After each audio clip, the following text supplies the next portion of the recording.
திருப்தி அடைவீர்கள் என்கிற தலைப்பில் சுமார் 5 வாரமாக தேவனுடைய வார்த்தை கேட்குறோம். ஹல்லேலூயா. கர்த்தர் நல்லவர். ஹல்லேலூயா. ஸோ வார்த்தைக்குள்ளே போகலாம், வேகமாக கடந்து வரலாம். மேலும் திருப்பிக் கொள்ளுங்கள். சங்கீதம் 104 அதனுடைய 24வது வசனத்திலிருந்து சடசட போடுங்க பார்க்கலாம். சங்கீதம் 104 24லிருந்து 28 வரைக்கும். கர்த்தாவே உம்முடைய கிரியைகள் எவ்வளவு திரளாய் இருக்கிறது. படிங்க, கண்டினியூ. அவைகளை எல்லாம் ஞானமாய் படைத்தீர். பூமி உம்முடைய பொருள்களினால் நிறைந்திருக்கிறது. பெரிதும் விஸ்தாரவுமான இந்த சமுத்திரமும் அப்படியே நிறைந்திருக்கிறது. அதிலே சஞ்சரிக்கும் சிறியவைகளும் பெரியவைகளுமான எண்ணிறந்த ஜீவன்கள் உண்டு. அதிலே கப்பல்கள் ஓடும். அதிலே விளையாடும்படி நீர் உண்டாக்கின திமிங்கிலங்களும் உண்டு. ஏற்ற வேளையில் ஆகாரத்தை தருவீர் என்று அவைகளெல்லாம் உம்மை நோக்கி காத்திருக்கும். நீர் கொடுக்க அவைகள் வாங்கி கொள்ளும். நீர் உம்முடைய கையை திறக்க அவைகள் நன்மையால் திருப்தியாகும். எப்படி சொல்லுது? கர்த்தாவே உமது கிரியைகள் எவ்வளவு திரளா இருக்கிறது. யோசிச்சு வச்சிருக்கீங்களா? நம்ம எப்பவுமே கீழானவைகளை சிந்திக்கிறது தான் பிரச்சனை. எத்தனை பேர் வீட்டில் மாடி இருக்கு? மாடி வீடு. மாடி வீடு இருக்குதா? மாடி வீடு இருக்கா? குட். ஒரு நாளைக்கு எத்தனை வாட்டி மாடி போவீங்க?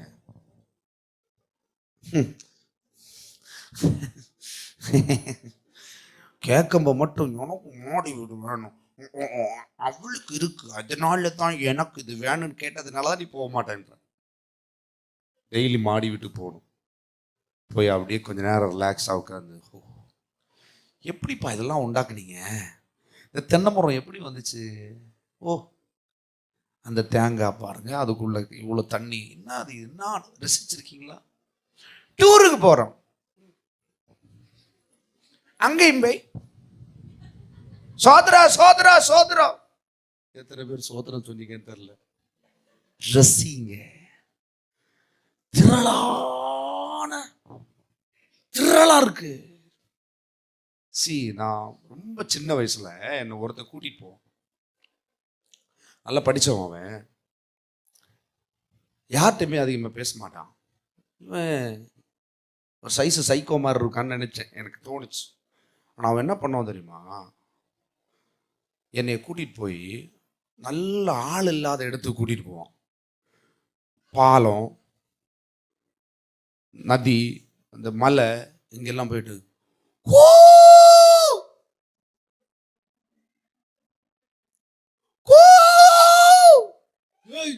உண்மையாலுமே அவன் சைக்கோ தானோ? PhD ஹோல்டரவன், டாக்டரேட்டு, பெரிய லெக்சரர் அவன், காலேஜில் ஸ்டில் ஹி இஸ் ஒர்க்கிங். எனக்கு ஆச்சரியமா இருக்கும். இவன் என்னடா ஜூப்ளி வா போவோம் அப்படின்னு, ஜூப்ளி வான்னு சொல்லிட்டு கூட்டு போ. அடக்கிருக்கா, இதை நான் டெய்லியே பண்ணிட்டு இருக்கேனடா எங்க ஊர்ல, நீ ஏன்டா இப்படி போய் இங்கேயே பண்ணி தொலைச்சிருக்கலாமே? இல்லை, நம்ம இங்கே கத்துறோம், கூச்சல் விடுறோம், ரைட்டு தான். ஆனால் அந்த பிளேசஸ்ல எல்லாம் போய் பண்ணுவான் பாருங்க. என்னடா இது, நமக்கே ஒரு மாதிரி இருந்திருக்கு பாருங்க. ரசிக்கணும் பாருங்க. அது கொஞ்ச நேரம் சொல்லுவாங்க, கொஞ்ச நேரம் அமைதியா இருப்போம் ஜூப்ளின்னு சொல்லிட்டு அப்படியே சம்பளங்கால் போட்டுட்டு என்ன பண்ணணும்னு நான் கேட்பேன். ஒன்றுமே இல்லை, இந்த இயற்கையை அமைதியாக உட்கார்ந்து இருந்துச்சு, என்ன சத்தம் வருதுன்னு அப்சர்வ் பண்ணு. உலகத்தாலாம் செய்யலாம் பார்த்தீங்களா இல்லையா? மெடிடேஷன்லாம் சொல்கிறாங்க இல்லையா? அவனுக்கு புரிஞ்சிருக்கு ஓரளவுக்கு. ஆனால் நம்ம என்ன செய்யணும் அப்படின்னா, நம்மளை படைத்த தேவன் நம்மளை சுற்றிலும் விசேஷமா நிறைய காரியங்களை படைத்திருக்கிறார். எதுக்கு தெரியுமா? பாருங்க, நான் இதை எதுக்கு சொன்னேன் அப்படின்னா, கவனிங்க, நம்ம வாழ்க்கையை மட்டுமே நம்ம யோசிக்கிறோம். நம்ம எதிர்பார்ப்புக்கு மாத்திரம் தேவன் தெளிவா பதில் கொடுக்கணும்னு நினைக்கிறோம், உண்மைதான். ஆனால் நம்ம எதிர்பார்க்கிற காரியங்களுக்கு தேவன் எவ்வாறு பதில் செய்வார் என்பதை தேவனை பற்றி ஏற்கனவே ஒரு புரிதல் நமக்கு தேவை இருக்குது. புரியுதா? திருப்தியாக்குவார்னு கடைசியில் சொல்லப்பட்டிருக்கு பாருங்க. ஆனா அதுக்கு முன்னாடியே அந்த வசனம் எப்படி பாருது சொல்லுது, கர்த்தாவே உமது கிரியைகள் எவ்வளவு திரளா இருக்கிறது, எவ்வளவு பெருசா இருக்குது, அவைகள் எல்லாம் ஞானமாய் படைத்து. எத்தனை பேர் ஆண்டவர் பெரிய ஞானின்னு நினைக்கிறீங்க? கர்த்தரை ஞானின்னு ஏற்றுக்கொண்டாதான் நீ ஞானியா மாற முடியும். இல்லைன்னா பக்கத்துல இருந்து சொல்லுவாங்க மண்டு, மயிறு, வெத்து வேட்டு, வேஸ்ட், மண்டையில களிமண் அருகுது அப்படின்னு சொல்லப்போ அப்படி இருக்கீங்களே. அப்படிலாம் உங்களுக்கு வராது.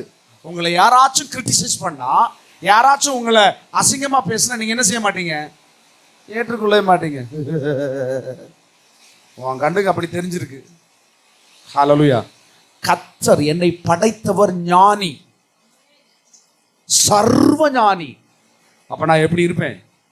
உன் கண்ணுக்கு தெரியல, பாவம், உனக்கு வெளிச்சம் உண்டாகட்டும். எப்படி சொல்லுவீங்க? இதை புரிஞ்சுக்கிட்டீங்கன்னா அவங்களுக்கு நீங்க ஜெபிப்பீங்க. புரியுதா? அப்ப பாருங்க, தாவீது எழுதுறான் பாருங்க, கர்த்தாவே எமது கிரியைகள் எவ்வளவு திரளா இருக்கிறது, அவைகள் எல்லாம் ஞானமாய் படைச்சு பூமி உம்முடைய பொருள்களினாலும் நிறைந்திருக்கிறது. யாருக்கு பொருளால நிறைந்திருக்கு? பூமி தேவனுடைய பொருட்களால் நிறைந்திருக்கிறது. பெரிதும் விஸ்தாரமான இந்த சமுத்திரம் அப்படியே நிறைந்திருக்கிறது. இங்க சமுத்திரத்தை பத்தி பேசுறாரு பாருங்க. சமுத்திரத்தை பத்தி பேசணும் இல்லையா? சமுத்திரத்தை பார்த்திருக்கிறீர்களா? எங்கே பார்த்தீர்கள்? சமுத்திரமா? சமுத்திரம். ஹல்லேலூயா. எனக்கு என்னெல்லாமோ வருது, வரண்டா பாருங்க. இங்க அழகா பேசுற பாருங்க. சமுத்திரம் பாருங்க, பெரிதும் விஸ்தாரமுமான இந்த சமுத்திரம் அப்படியே நிரம்பி இருக்குது பாருங்க. அதனாலதான் என்ன செய்வாங்க நம்ம ஆளுங்க, மீன் மனம் இல்லாம சாப்பாடே இல்லை பாருங்க. ஒரு வாரம் ஆனாலும் பரவாயில்ல, மீன் இல்லாம சாப்பிட மாட்டேனாக்கும். அப்படி நிறைய பேர் இருக்காங்க. எனக்கே தெரிஞ்சே இருக்காங்க. பச்சை மீனை கொண்டு கொடுக்கணும் இல்லையா? சரி, இருக்கட்டும்.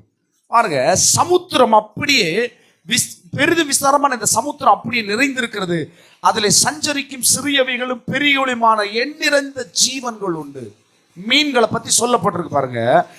எண்ணிறைந்த ஜீவன்கள் உண்டு, அதிலே கப்பல்கள் ஓடும், அதிலே விளையாடும்படி நீர் உண்டாக்கின திமிங்கலமும் உண்டு. எது அவனுக்கு கண்ணுக்கு தெரிஞ்சிருக்கு பாருங்க. நம்ம ஆளுகளுக்கு நெத்தலி கூட தெரியல. என்னது அது இல்லையே. சிலவங்க காராப்பூச்சியா என்ன சொல்லுவாங்க? சின்ன மீன், கடல் மீன்ல சின்ன மீன் என்னது? ஊனியா? ஊனியா? கப்பல் மீனா?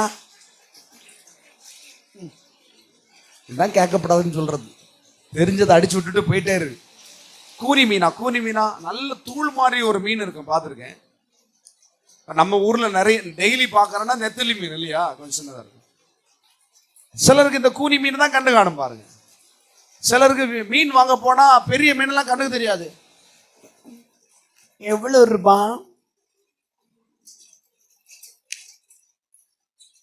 ஹல்லேலூயா. ஆமா, இருதயத்தின் நிறைவினால்.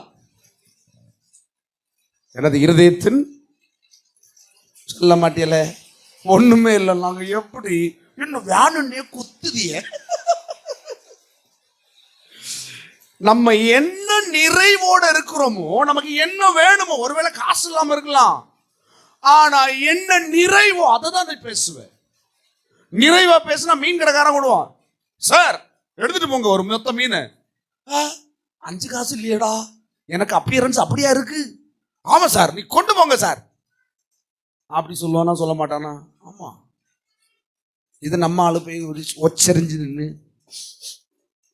நெத்தலி மீன் எவ்வளோ, காராப்பூச்சியா, அது என்னது என்னது அந்த கூனி எவ்வளோ அப்படின்னு கேட்டா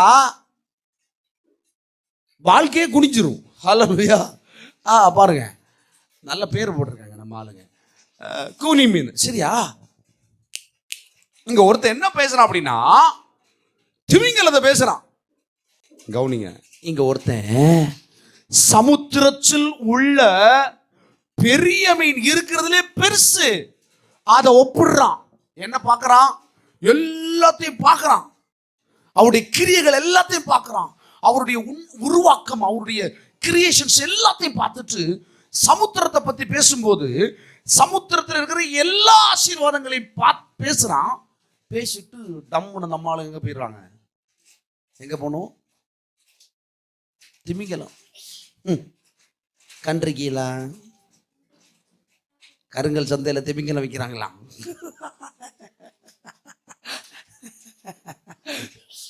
இல்லையா? ஆமாங்க, பார்க்கறதுக்காவது வரணும் இல்ல? இல்லையா? திமிங்கலம் பார்த்தது இல்லைல்ல? அடிச்சு ஒரு திமிங்கலம். திமிங்கலம் விற்கிறாங்களாம். எங்க போட்டிருக்காங்க? வாலு கருங்கல் பஸ் ஸ்டாண்ட்லயா? தலை அது பாலூர்லயே போட்டா இருக்கிறாங்களாண்டா. ஹல்லேலூயா. கவனமா கவனிங்க. பாருங்க, அதில் கப்பல்கள் ஓடும், அதில் விளையாடும்படி நீர் உண்டாக்கின திமிங்கலம் உண்டு. ஏற்ற வேளையிலே ஆகாரத்தை தருவீர் என்று அவைகளெல்லாம் உம்மை நோக்கி காத்திருக்கும். எப்படி எப்படி? நெத்தேலிக்கு மீன் கொடுக்கறதுக்கு, நெத்திலியா என்னோ தொலி, அந்த நெத்திலிக்கு சாப்பாடு, ஒரு 10 நெத்திலிக்கு நீங்க சாப்பாடு கொடுக்கறது யோசிப்பீங்க. ஆனா தேவன் தான் உருவாக்கினதை தன்னை நம்பி இருக்கும்படி உருவாக்கி இருக்கிறார். திமிங்கலம் உங்களை நம்பி இல்லை. நான் சொல்லட்டுமா? அவர் உருவாக்கின எல்லாமே கர்த்தரை நம்பிதான் இருக்கு. நீ அதை நீ ஒரு 10 வாழை மரம் நடுற, அது கனி தரும், நீ எடுக்கிற. ஓகே, உனக்கு அது புரிஞ்சதுனால அதை நீ என்ன செய்யற? மறுபடியும் நட்டு வாழை மரத்துலேருந்து கனி எடுக்கிற. ஒரு வாழை மரத்தை நீ நடவே இல்லைன்னா அது வருமா வராதா? கர்த்தர் அதுக்கு பிழை போட்டுவார். உருவாக்கினவர் அது. வாழை மரம் உங்களை நம்பி இருக்காது. உங்களை நம்பியா? 4 நாள் தண்ணி ஊற்றாத உடனே வரலையா? அதுக்கு முடிஞ்ச அளவு கொடுத்ததில்ல இல்லையா? சின்னதா இருந்தாலும் கொடுத்தது இல்லை. ஆமா. அப்போ தேவன் உருவாக்கின எல்லாம் அவருக்காக வெயிட் பண்ணதான். இங்க என்னத்தை ஒப்பிட்டு சொல்றான் பாருங்க. அவன் திமிங்கலத்தை ஒப்பு பண்றான் பாருங்க. அதுல பாருங்க, ஏற்ற வேளையில் ஆகாரத்தை தருவீர். என்னது?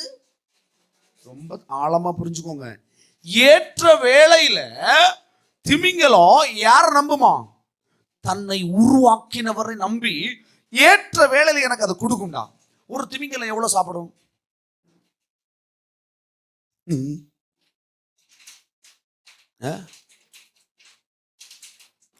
4000 டன் ஒரு நேரம் சாப்பிடுமா? எவ்வளவு? ஒரு டன் எவ்வளவு? 1000 கிலோ இல்லையா? 4000. நீங்க வீட்டில் அந்த கரையில இருந்துட்டு மீன் ஒரே சுருக்காம், என்ன அதெல்லாம் ஒன்ன சொல்லுவீங்களே, ஒரே சுருக்காம். அப்ப இப்ப பேசுறது இல்லையோ, ஒரே சுருக்கு அப்படிதானே சொல்லுவாங்க. சந்தையில ஒரே சுருக்கு. என்ன சுருக்கு? நான் சின்ன பிள்ளைல எதுக்கு சுருக்குன்றாங்க, எதுக்கு மலிவுன்றாங்கன்னு தெரியாது. மலிவுன்னா என்ன, சுருக்குன்னா தெரியாது இல்லையா? ஒரே சுருக்கு. நீ சுருக்குன்ற. ஆனா அங்க திமிங்கலம் ஒரு நேரம் 4000 டன்னு சாப்பிடும். எதை சாப்பிடும்? இதே மீனத்தை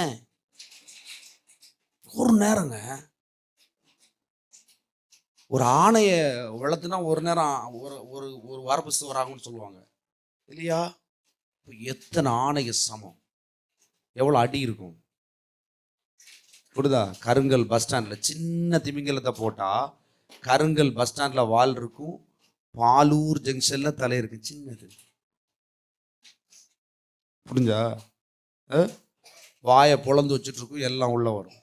நம்ம ஆளுங்க வாயை பிளக்கிறது இல்லை. இங்க வந்து ஊர்ல போய் வாயை பிளமா,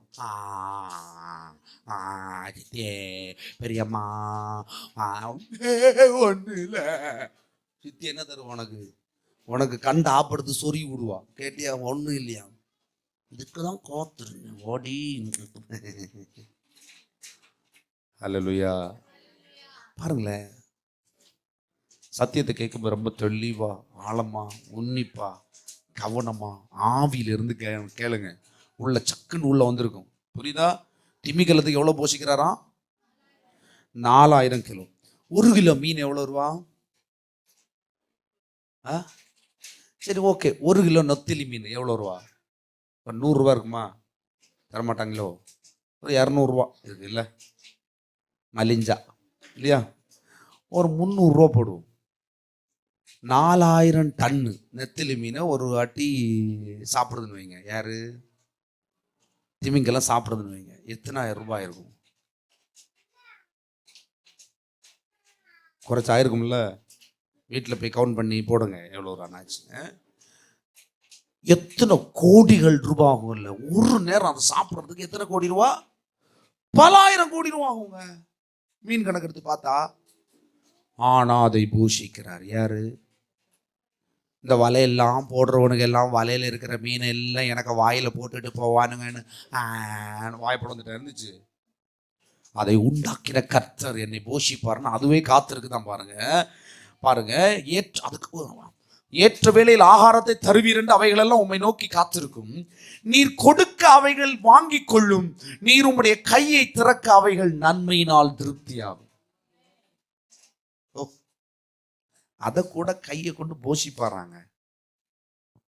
ஹல்லேலூயா, சூப்பர்ல. அது திமிங்கலம் தின்னாலும் குறைய தின்னும் இல்லையா?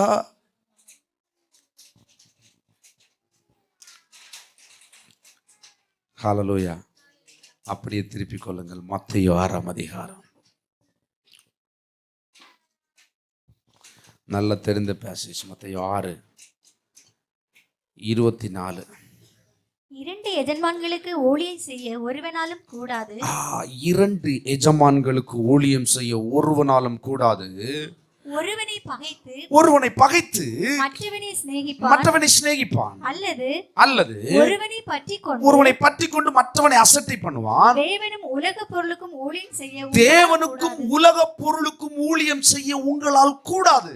ஆகையால் எண்ணத்தை உண்போம், எண்ணத்தை குடிப்போம் என்று உங்கள் ஜீவனுக்காகவும் எண்ணத்தை உடுப்போம் என்று உங்கள் சரீரத்துக்காகவும் கவலைப்படாதிருங்கள் என்று உங்களுக்கு சொல்லுகிறேன். ஆகாரத்தை பார்க்கிலும் ஜீவனும் உடையை பார்க்கிலும் சரீரமும் அல்லவா? ஆகாயத்து பட்சி பறவைகள் எல்லாம் பாருங்க, கவனித்து பாருங்க. அவைகள் விதைக்கிறதும் இல்லை, அது விதைக்கிறதே இல்லை, அறுக்கிறதும் இல்லை, களஞ்சியங்களில் சேர்த்து வைக்கிறதும் இல்லை. சூப்பர். அவைகளையும் உங்கள் பரமபிதா பிழை போட்டுகிறார். அவைகளை பார்க்கிலும் நீங்கள் விசேஷித்தவர்கள் அல்லவா? இங்க தொடங்கும் போது எப்படி தொடங்குறாருன்னா, 2 எஜமான்களுக்கு ஊழியம் செய்யலாகாது. திமிங்கலத்துக்கு நல்லாவே தெரியுது என் எஜமான் யாருன்னு. புரியுதா உங்களுக்கு? இல்லைன்னா அது எல்லா கப்பலையும் மறிச்சு போட்டுரும். மீன் பிடிக்கிறாங்கன்னு தெரிஞ்சு மீன் பிடிச்ச கப்பல் எல்லாம் அவன் மீன் பிடிச்ச பெரிய கப்பல்லாம் 1 மாசம் 1.5 மாசம் வரைக்கும் மீனை என்ன செய்வாங்க, பிடிச்சி ஸ்டோர் பண்ணிட்டு பல ஆயிரம் கிலோமீட்டர் என்ன செய்வாங்க, சுத்திட்டே இருப்பாங்க. அப்போ இதுக்கு தெரியுதுன்னு வச்சுக்கோங்க, மீன் கிடைக்கல, இருக்கிற மீனை எல்லாம் இந்த பயலுக்கு அள்ளிட்டு போறானுங்க அப்படின்னு சொல்லிட்டு கப்பலை கவுத்துருக்கலாம்ல இல்லையா? நம்ம மனுஷன் அப்படித்தானே, அவனுக்கு மட்டும் இருக்குது, அவன் வாழ்க்கையை கவுத்துருவோம். செய்யறானுங்கல்ல, பல ரீதியில செய்யறானுங்க இல்லையா? ஒருத்தனுடைய பிழைப்பில் மேல கையை வைக்கிறானாலா இல்லையா? ஒருத்தன் வளர்ந்தா பிடிக்குதா, பிடிக்கல பாருங்க. ஒருத்தன் நல்லா இருந்தா பிடிக்கல பாருங்க. சரிதானே? கவுத்துறாங்க அந்த மனுஷன் பாதி அறியாமைனால. சொல்லுங்க, இதெல்லாம் அறியாமைனால. ஆனா தேவன் உருவாக்கின ஒரு திமிங்கலம், தேவன் உருவாக்கின ஒரு மிருகம், அதுக்கான இறைய சுதந்திரமா தேடுது. அதுக்கு தெரியுது எனக்கு இது கிடைக்கும், ஏற்ற வேளையில என்ன கர்த்தர் போஷிப்பார், அதுக்கு புரியுதான். ஆனா நமக்கு தெரியல. ஆனா நம்ம என்ன செய்யறோம்னா, நமக்கு தெரியாததுனால 2 எஜமானுக்கு ஊழியம் செய்யறோம். ஞாயிற்றுக்கிழமை வந்து என்ன செய்யறோம், ஆண்டவரே நீர் இல்லாமல் ஒன்றுமில்லை, கர்த்தாவே இந்த வேளைகளை நான் ஜெபித்துக் கொள்கிறேன், கர்த்தர் எனக்காக யாவற்றையும் செய்வீர். ஹல்லேலூயா. அப்படியும் காலையில் 8 மணிக்கு காரியம் ஆகணுமே, சாயங்காலம் போய் என்ன சொல்லுவான், எப்படியாச்சும் காரியம் ஆகணுமே, ஆண்டவர்கிட்ட சொன்னதை மறந்துடுவான். காலையில் சொல்லுவோம் கேட்டிருக்கு 2-3 பேர்கிட்ட. யார்கிட்ட எல்லாம் 2-3 பேர்கிட்ட கேட்டால, அதில் ஒன்று ஆண்டவர். எப்படி 2-3 பேர்கிட்ட கேட்டிருக்கு பாருங்க. கர்த்தரிடத்துல கேட்டிருக்கேன்னு சொல்லணும். நீ யார்கிட்ட வேணா கேட்டுக்கோ, உன் உதவிக்கு என்ன வேணா கேட்டுக்கோ. ஆனா யார்கிட்ட கேட்டிருக்கேன்? கர்த்தரிடத்தில் கேட்டிருக்கிறேன். கர்த்தருடைய நாமத்துல நான் கேட்டிருக்கிறேன். கர்த்தர் எனக்கா இதை வாய்க்க பண்ணுவாருன்னு விசுவாசத்தை நீ பேசுறேன்னா, நீ ஒரு எஜமானுக்கு ஊழியம் செய்யற. இல்லைன்னா நீ 2 எஜமானுக்கு தான் ஊழியம் செய்யணும். அங்க ஒரு காலு இங்க ஒரு காலு அப்படின்னா நீ கண்டிப்பா ஒரு ஆளை பகைத்தே தீரும். எப்படி ஒரு ஆளை பகைச்சோம். நான் ஏன் இந்த இயற்கையெல்லாம் ரசிங்கன்னு முதல்ல சொன்னேன் தெரியுமா? பனை பார்த்துருக்கீங்களா? பனைமரம் எத்தனை பேருக்கு வீட்டில் பனைமரம் இருக்கு? இல்லை இப்போ நிற்குது. இப்போ யாருக்கா வீட்டில் பனைமரம் நிற்குதா? என்னத்த சொல்லுதிய? சரி, பனைமரம் யாருக்கா வீட்டில் முன்னாடி நின்றுருக்கா? எங்கள் வீட்டில் நடந்தது. நம்ம இந்த இடத்துல 2 பனை நின்றுதுங்க. எனக்கு அறிவில் பனை நின்றுது. நோங்கு சாப்பிட்ருக்கோம். அப்பா எங்களுக்கு நோங்கெல்லாம் ஏறி தந்துருக்கிறாரு. கீழே ஒரு 3 பனை நின்றுச்சு. சூப்பராக இருக்குது. நல்ல ஞாபகம் இருக்குது. ஏன் அறிவில் பனைக்கு யாருமே தண்ணி ஊற்றுனதை நான் பார்த்ததே இல்லை. அப்பா சொல்லியிருக்கார் பார்த்தீங்களா வசனத்தில், பனையை நீதிமான் பனையை போல செழிப்பான். அப்படின்னா பனை தன்னால் வளரும். அது பாட்டில் வளரும். உன்ட கேட்டுலாம் வளராது. பார்க்கறதுக்கு வெளியில் என்ன செய்யும்? காஞ்சது மாதிரி இருக்கும். ஆனால் உள்ளேருந்து வரும் பாருங்க ஒரு கனி. பார்த்தீங்களா? ஒரு நங்கு 50 ரூபான்னு வாங்குறானுங்க. பார்த்துருக்கீங்களா இல்லையா? நீதிமான் பனையை போல செழிப்பானா. அதுக்கு தண்ணி கோரி ஊத்துறது இல்லை பாருங்க. அதனாலதான் நீ பனைய பார்க்கணுன்றாது. பைபிளே சொல்லுது, வசனமே சொல்லுது, பனைய பாரு, நீ பனைய போல செழிப்ப. லெபனோன்ல போய் கேதுருவ பாரு. போனீங்களா? அங்க போன என்ன கேதுரு நீங்க, அது பட்டக்குன்னு வளருங்க. அப்படியே இருக்கும், தெரியாதான். ரொம்ப நாள் வளராத மாதிரியே இருக்கும். அப்படி உனக்கு இருக்குதே தெரியாது. ஆனா சட்டுன்னு வளரும். பட்ட வளரும். அது வேகமா வளரும். அதை யாருமே கெடுக்க முடியாதான். அதுல இருந்து ஒரு ஸ்மெல் வருமா பாருங்க. அதுல இருந்து ஒரு வகையான ஸ்மெல்லு. இந்த பூச்சி இதுவெல்லாம் எல்லாம் என்ன செய்யாதான், கிட்ட அண்ட விடாதான். புரியுது உங்களுக்கு? வளர்ச்சியில ரொம்ப முக்கியம் பாதுகாப்பு. வளர்ந்துட்டே இருப்பாங்க. தப்புன்னு எவனாவது வந்து கிராஸ் ஆகி அவங்க வளர்ச்சியை தடுத்துரும் பாருங்க. அதுக்குதான் ஆண்டவர் சொல்றாரு, நீ லீபனனில் உள்ள கேதுருவை போல் வளருவாய். அதுக்குதான் நீங்க இயற்கையை பார்க்கணும் பாருங்க. தேவன் உருவாக்கின மனுஷங்களை பார்க்காதீங்க. விசுவாசிய பாரு. விசுவாசத்துல வளரணும்னா இவரை இந்த மாதிரி எல்லாம் கொண்டு வந்திருக்கிற தேவன் என்னையும் கொண்டு வருவான்னு ஒன்ன பாரு.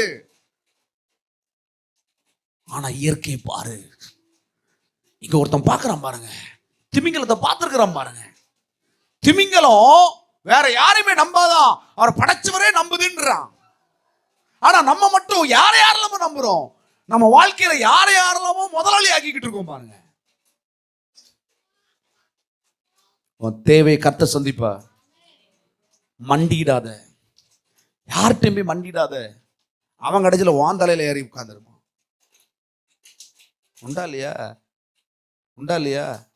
இல்லையா?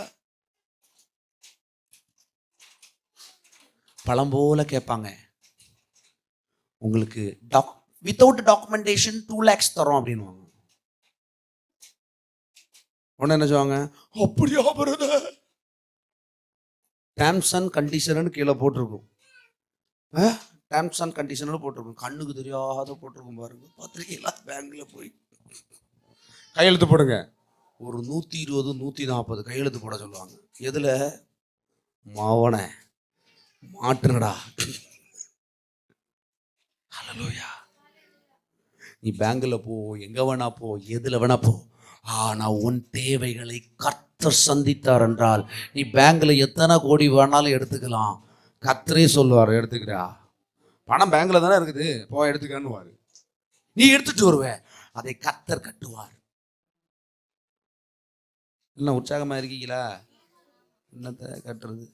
புரிஞ்சுக்கோங்க, புரிஞ்சா கட்டிடுவீங்க. பாருங்க, அப்போ நம்ம விசுவாசத்தை நம்ம பாருங்க வேற எங்கேயோ வச்சிருக்கிறோம் பாருங்க. அதனாலதான் இங்க பாருங்க, 2 எஜமான்களுக்கு நம்ம ஊழியம் செஞ்சிடக்கூடாது. இங்க ஒண்ணு அப்படி செஞ்சோம்னா நம்ம ஏதோ ஒண்ணு வெறுக்க போறோம்.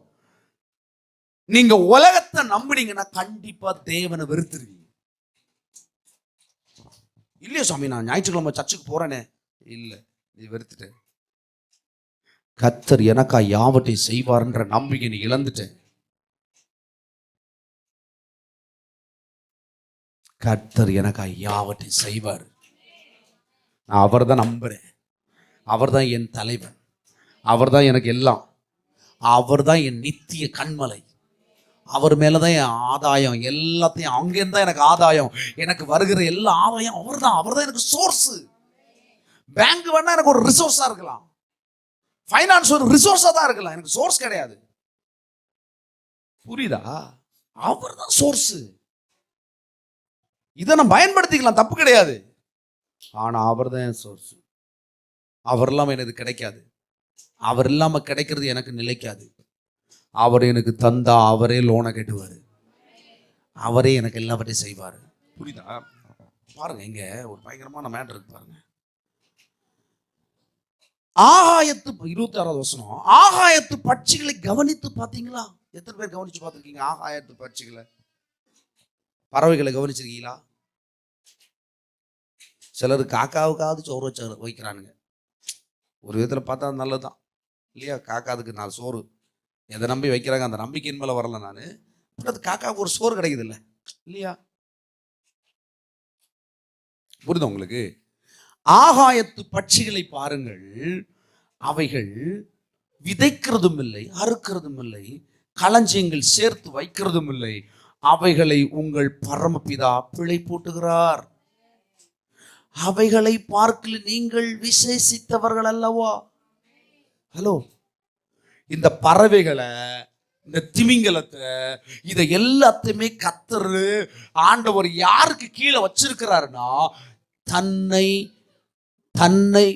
தான் ஆளுகிறது போல தன்னுடைய பிள்ளை இங்க ஆளணும்னு சொல்லி நம்மளை இங்க ஆள வச்சிருக்கிறார்.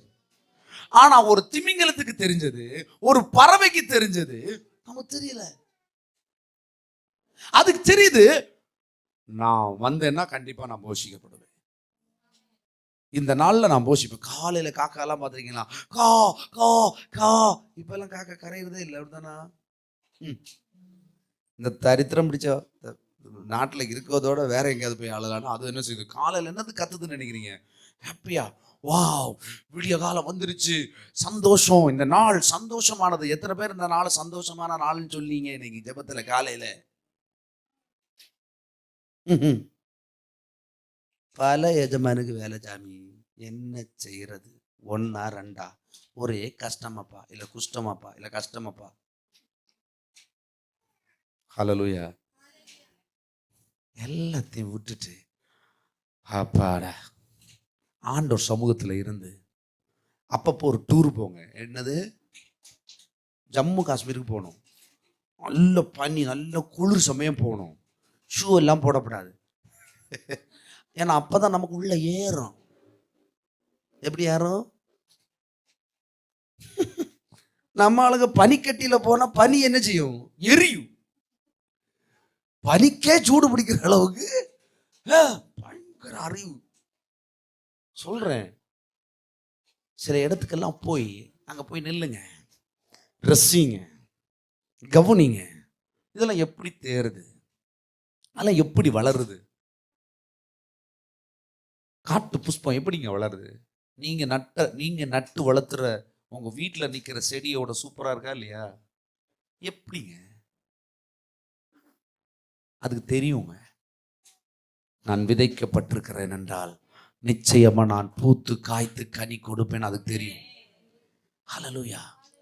சூப்பர் ஆண்டவருங்க. இந்த சாதாரண நம்பிக்கை கூட வரலையான்னு தான் வசனம் நம்மளை பார்த்து கேட்குது. இந்த சாதாரண நம்பிக்கைங்க.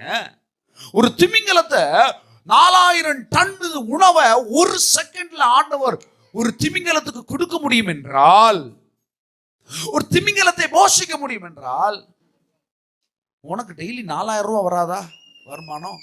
ஏங்க ஒரு 4000 ரூபாய் வராதாங்க? 10 நாள் எவ்வளோ ஆச்சு? முதல்ல கூட்டல் கழித்தல் தெரிஞ்சாதானே.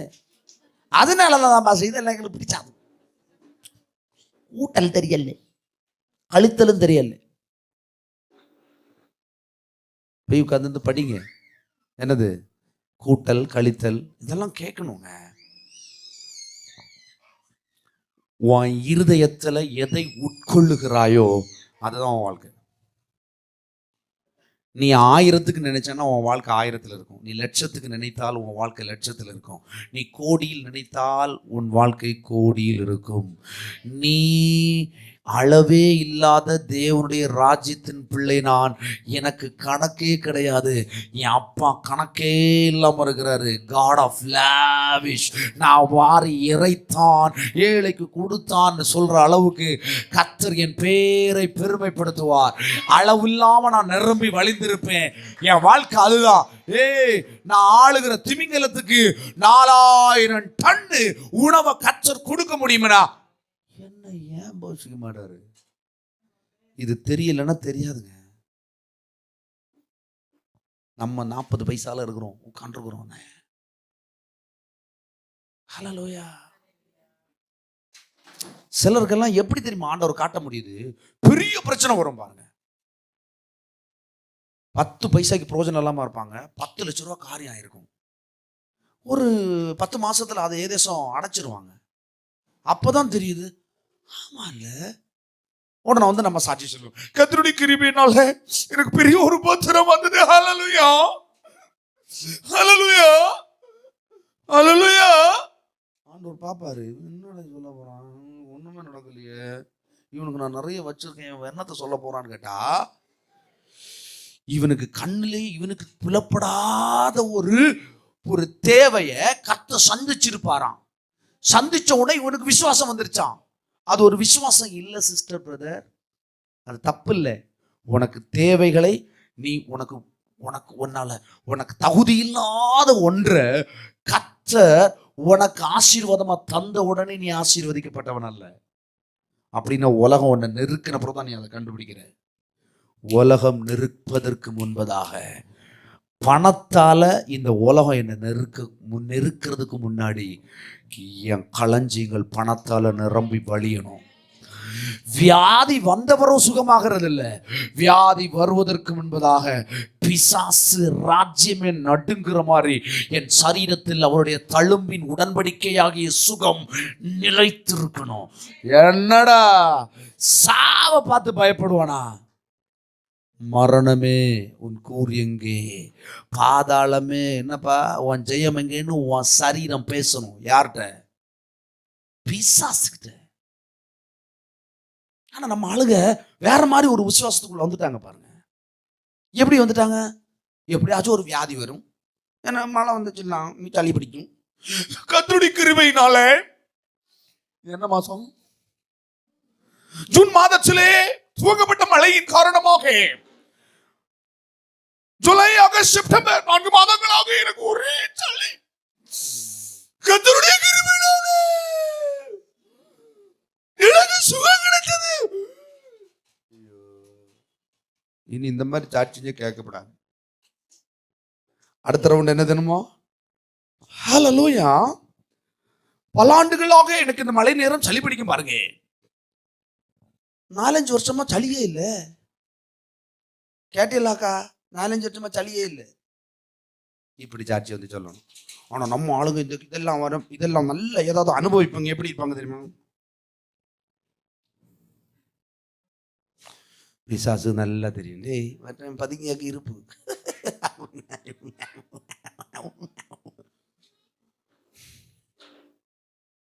அடுத்து என்ன செய்வாங்க?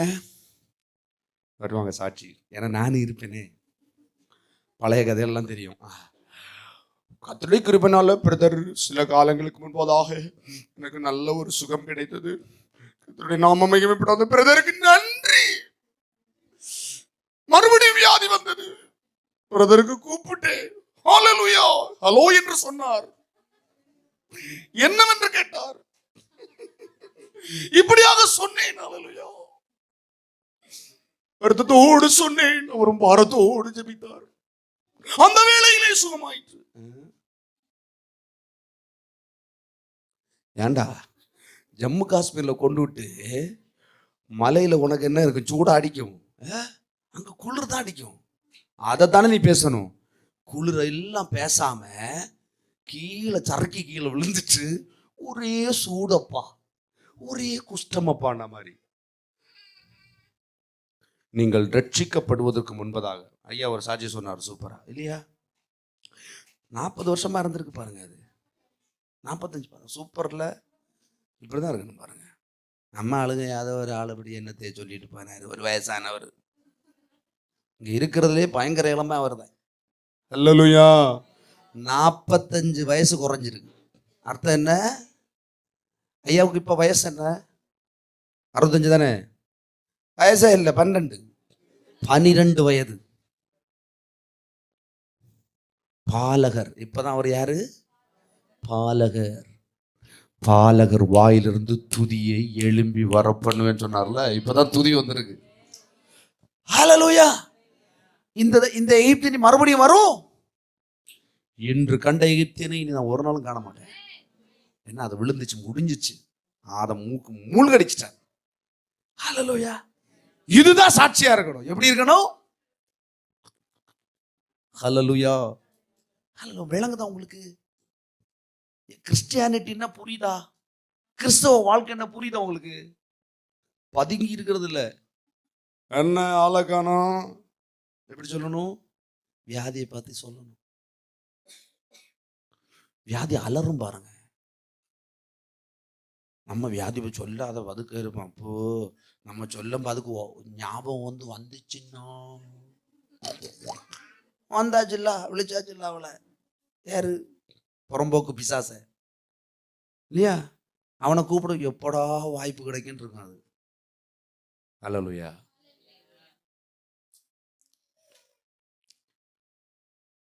உலகத்தை ரசிக்கணுங்க. எதுக்கு டூரு போகணும்? ரசிக்கணும். மழை பெஞ்சா என்ன செய்யணும்? ரசிக்கணும். குளிர் அடிச்சா ரசிக்கணும். எல்லா சூழலிலும் தேவன் இருக்கிறார். அண்டர்ஸ்டாண்ட். ஹல்லேலூயா. எத்தனை பேர் வனாந்திரத்தை போய் பாம்பை பார்த்தியே? பதுங்கி இருந்தோம், விஷயம் தெரியும். ஹல்லேலூயா. ஆமா, நம்ம ஆளுங்களாம் பாம்பெல்லாம் பார்த்தீங்கன்னா, மனைவியெல்லாம் பாம்பு பார்த்துருக்காப்பல. என்ன பாம்பு? King cobra. பார்த்துருக்கவே மாட்டீங்க நீங்க எல்லாம் நேரடியா, இல்லையா? நானும் இதர பார்த்ததே இல்லை, நேரடியாக பார்த்தது இல்லை. ராஜநாகம் ஐயா பார்த்துருப்பீங்க. ஐயா நிறைய பார்த்துருப்பீங்க. ராஜநாகம் நம்ம ஊர்ல எல்லாம் இல்லை, தமிழ்நாட்டில் எல்லாம் இந்த கேரளா பார்டர்ல தான் இருக்கு. அங்கே நிறைய இருக்குன்றாங்க. அந்த பாஸ்டர்டானே கேட்டோம், உங்கள் இஷ்டம் போல் எங்கே இருக்குதுன்னு சொன்னாங்க. ராஜநாகம் எவ்வளோ அடி இருக்கும்? 30 அடி இருக்கும். எப்படி? மினிமம் 10 அடி. குட்டியே எத்தனை அடியில் போடும்? 5-6 அடியில் போடும். ஹல்லேலூயா. ஹல்லேலூயா. இதெல்லாம் ரசிக்கணும் பாருங்க, கிடைக்காது பாருங்க. பாருங்க, ஆகாயத்து பட்சியை பாருங்க, கவனிச்சு பாருங்க. அவை விதைக்கிறதே இல்லை, அறுக்கிறது இல்லை, களஞ்சியங்கள் சேர்த்து வைக்கிறதும் இல்லை. அவைகள் உங்கள் பரமபிதா பிழை பூட்டுகிறார். அவைகளை பார்க்கலும் நீங்கள் விசேஷித்தவர்கள் அல்லவா? கவலைப்படுறதுனால சரீரத்தில் எதை கூட்டவோ ஒண்ணுமே கூட்டவோ குறைக்க முடியாதுன்னு சொல்றாரு பாருங்க. உடைக்கவும் நீங்க கவலைப்படுறதுக்கு காட்டு புஷ்பங்கள் பாருங்க, உடைக்காகவும் நீங்கள் கவலைப்படுறதுன்னு காட்டு புஷ்பங்கள் எப்படி வளருதுன்னு பாருங்க, கவனித்து பாருங்க. பாருங்க, அவைகள் உழைக்கிறதே இல்லை பாருங்க, நூற்கிறதே இல்லை பாருங்க. என்றாலும் பாருங்க, இங்க சாலமோனை பேசுறாரு பாருங்க. சாலமோன் தன்னுடைய வாழ்க்கையில பயங்கரமான ராஜா பாருங்க, லக்ஸூரியஸ் ராஜான்னு அவன் தான். ஹல்லேலூயா. ஃபுல்லா தங்கம் தான். எப்படி நான் சொல்லட்டுமா? ஃபுல்லா தங்கம். யாரு யாரு?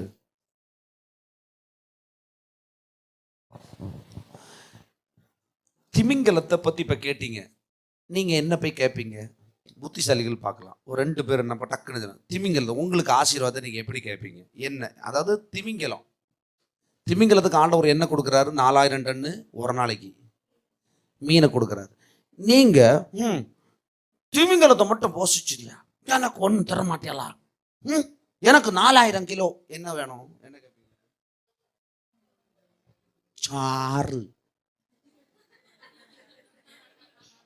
சாறு சாமி சாறு. நீ சோறுல சாதத்தை கிண்டிட்டு இருந்தீங்கன்னா உன சோறு தான் ஞாபகம் வரும். 4000 கிலோ கொண்டா, பெரிய ஃப்ரிட்ஜ் உள்ள வச்சு தாருங்க, கொஞ்சம் கண்டு கிண்டி தள்ளி போட்டு ஒரு சூடாக்கி கொடுக்கலாம். கலவனை போஷிக்க நான் படுற பாடு இருக்கே. என்ன கேட்கணும்? தங்கம்மா கேட்பிய? தங்கத்துக்கு அறிவில் இருந்தா தங்கம் கேட்பிய. நான் என்ன கேட்பேன்? நான் கேட்குறோம், நீ காப்பி அடிச்சிருக்கீங்க.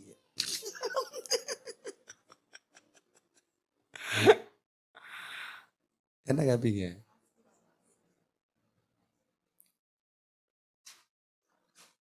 ஒரு கிலோ பணம் எவ்வளோ இருக்கும்? 1 கிலோ பணம், 1 கிலோ பணம் எவ்வளோ இருக்கும்?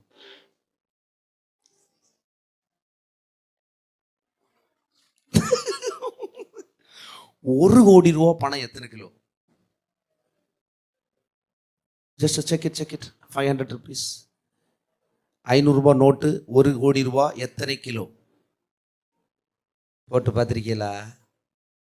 அவளுக்கு 1000 ரூபா கொடுக்கணும், இவளுக்கு கடன் தீரணும், அது தீரணும்.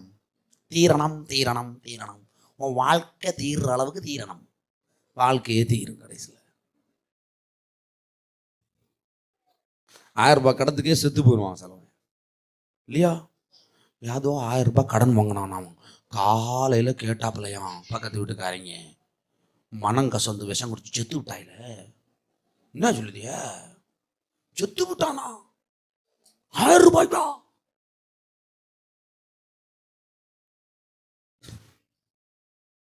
அஜீஷ் கண்டுபிடிச்சிட்டீங்களா? கேஷரே கண்டுபிடிக்கலாம், நம்ம கஷ்டம்தான்.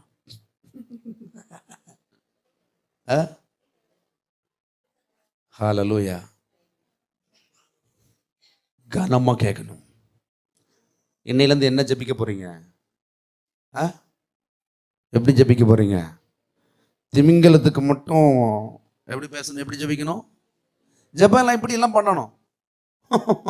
திமிங்கலத்துக்கு மட்டும் 4000 டன்னு, 23 கிலோ. எவ்வளவு? 23 கிலோ, 1 கோடி ரூபா இல்லையா? இந்த 1 கோடி ரூபாய்க்கு எவ்வளோ சோறு வாங்கலாம்? நல்ல பொன்னி அரிசியா சொல்லுங்க. இல்ல 100 மூட்டை அரிசி எத்தனை ரூபா இருக்கும்? 100 ரூபா வச்சுனாலும் எவ்வளோ ரூபா வரும்? 10,000 ரூபா வருமா? 100 மூட்டை அரிசி 10,000 தானே? அப்படி தானே? லேட்டாக தான் அம்மா வருது, சரி வந்து லேட் ஆகுதாச்சு. 10,000 ரூபாய். கவனிங்க, 1 மூட்டை அரிசி 10,000 ரூபாய், 1 மூட்டை பணம் 100 கிலோ. 100 கிலோனா எத்தனை கோடி? இப்போ எவ்வளோ சொன்ன? 25 கோடி இல்லை, 23 கிலோ. அப்படின்னா கிட்டத்தட்ட ஒரு 5 கிலோ பணம் எதில் கொள்ளும்? ஒரு மூட்டையில். அப்போ 5 கிலோ பணம்னா எவ்வளோ ரூபா? 5 கோடி ரூபா. நீ என்ன கேட்கணும்? இதுக்கு மேலே நிறைய இருக்கு. நான் உங்களுக்கு பணத்தை புரிய வைக்கிறதுக்கு வேண்டி சொல்கிறேன். நான் உங்களுக்கு எல்லாருக்குமே புரிஞ்சது பணம் தான். அப்போ நீங்கள் ஆண்டவர்கிட்ட என்ன கேட்கணும்? ஆண்டவரே 4000 கிலோ இல்லையா? 4000 டன்னு இல்லையா? இப்படி கேட்டு பழகணும் ஆண்டவர்கிட்ட. ஆனா நம்ம இப்படி கேட்கறது இல்லை பாருங்க. அது திமிங்கலம், அது என்னன்னே தெரியாது. திமிங்கலம் 4000 டன்னு சாப்பிடுறத இன்னைக்கு தானே தெரிஞ்சுக்கிட்டோம் நம்ம. ஆனா பக்கத்து வீட்டுக்காரர் என்ன சாப்பிடுவா, இவன் எப்படி சாப்பிடுவான், புருஷன் என்ன சாப்பிடுவாரு, உப்பு இல்லாம போட்டா என்ன மண்டையில கொட்டுவாரு, என்ன கரைச்சி கொட்டுவாரு, இதெல்லாம் நல்லா தெரியும் வக்கனையம். ஹல்லேலூயா. பாருங்களேன், இங்க சாலமோன் ஒருத்தர் தான். சாலமோன் என்ன பார்த்தீங்கன்னா, அவன் தங்கத்திலே எல்லாமே தங்கம் தான். வாரம் ஒன்று தங்கத்துல தான் கிஃப்ட் கொடுப்பான் அவனுக்கு. புரியுதா? அவன் அவ்வளோ செழிப்பா வாழ்ந்தான். சுத்தி எல்லாமே தங்கம். வெள்ளி அவன் காலத்தில் ஒரு பொருளாய் எண்ணப்படாத அளவுக்கு தங்கம் என்ன செஞ்சது, அவன் செழிப்பா இருந்தான் பாருங்க. வெள்ளி ஒரு பொருளாவே எண்ணப்படல. சும்மா உங்க வீட்டுல பொருளாக எண்ணப்படாமல் ஒரு பொருள் இருக்குது. அது என்ன ஒரு பொருளாவே எண்ணப்படலைங்க, யூஸ் பண்ணவே இல்லை, ஆனா ஒரு பொருளா இருக்குது. அப்படின்னா என்னது? தேடி பார்க்கணும். போயிட்டு சொல்லட்டா? ஒரு பொருளாவே எண்ணப்படலை, ஆனா இருக்கும். என்னது? நான் தான்.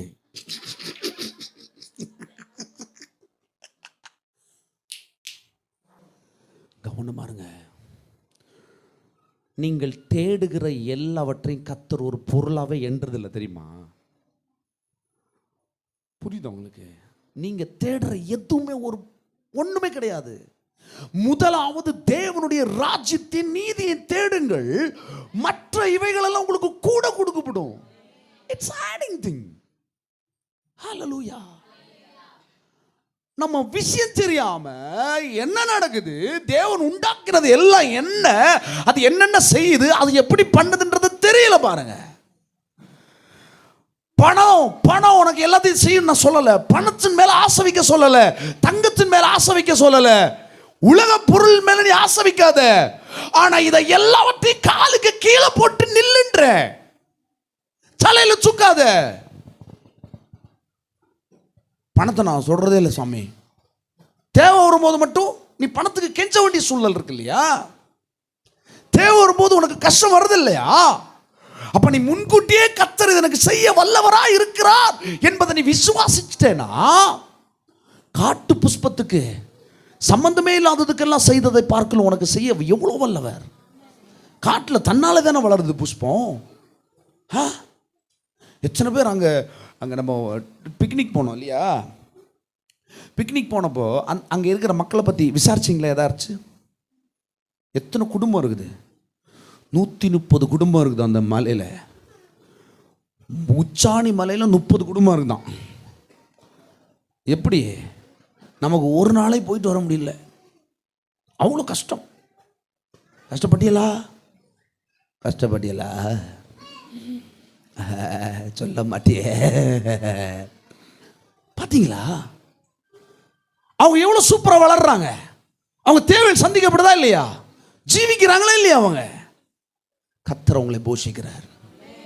ஆனா இன்னைக்கு போஷிக்க எல்லா வாய்ப்பு இருக்கிற இடத்துல போஷிக்கப்படாமல் அநேகர் இருக்கிறதை பார்க்கிறோம். ஹல்லேலூயா. புரியுது உங்களுக்கு? அப்ப தேவன் இங்க பாருங்க, அற்ப விசுவாசிகளை 20-30 அற்ப இன்றைக்கு இருந்து நாளைக்கு அடுப்பில் போடப்படும் காட்டு புல்லுக்கு தேவன் இவ்விதமாய் உடுத்துவித்தால் உங்களுக்கு உடுத்துவிப்பது அதிக நிச்சயம் அல்லவோ? ஆகையால் எண்ணத்தை உண்போம், எண்ணத்தை குடிப்போம், எண்ணத்தை உடுப்போம், இது கவலைப்படாத. இவைகளெல்லாம் அஞ்ஞானிகள்னா இந்த அறிவு இல்லாதவர்கள், சத்தியத்தை அறியாதவர்கள், தேவனுடைய கிரியேஷனை பார்க்காதவங்க. நான் சொல்ற சபையில கூட கிறிஸ்தவர்கள் கூட அஞ்ஞானிகளா இருக்கிறாங்க, சத்தியம் தெரியாம இருக்கிறாங்க பாருங்க, புரியாம இருக்கிறாங்க பாருங்க. திமிங்கலத்தை பற்றி தெரியல, தேவன் உண்டாக்கின திமிங்கலத்தை பத்தி நமக்கு தெரியல பாருங்க. தேவன் உண்டாக்கின அந்த பூச்சி மீன் கூட தெரியல பாருங்க. கண்ணுக்கு தெரியாத பூச்சி கூட தேவனால உண்டாயிருக்குங்க. புரியுதா? தேவனால உண்டாயிருக்கு பாருங்க. சிட்டுக்குருவி இருக்குல்ல, சிட்டுக்குருவி அந்த இனம் அழிஞ்சிட்டு, சாரி சிட்டுக்குருவி இல்லை, தேனீச்சன்னு நினைக்கிறேன். தேனி இனம் அழிஞ்சுனா மனுஷன் உலகத்திலேருந்து அழிஞ்சிருவான். எப்படி? தேனி இருக்குல்ல, தேனி அழிஞ்சுனா மனுஷன் இந்த பூமியில் வாழ முடியாதான். எப்படி சாமி? அதான் சாமி, நமக்கு ஒண்ணுமே புரியல பாருங்க. எல்லாத்தையும் தேவன் அப்படி சூப்பரா ஒரு சர்க்கிளா வச்சிருக்கிறாரு. ஒன்றை சாப்பிட்டு ஒன்று உலரும், ஒன்றை சாப்பிட்டு ஒன்று உலரும், அப்படிதான் இருக்குது பாருங்க. நம்மளையும் இந்த பூமியில் அப்படிதான் வச்சிருக்கிறாரு, சகலவற்றையும் ஆளும்படி வச்சிருக்கிறாரு. தேனி எதை சாப்பிடும்? கனி எல்லாத்தையும் சாப்பிடும்ல. பூச்சி சாப்பிடுமா? கொசு ஏதோ ஒன்று சாப்பிடுமே இல்லையா?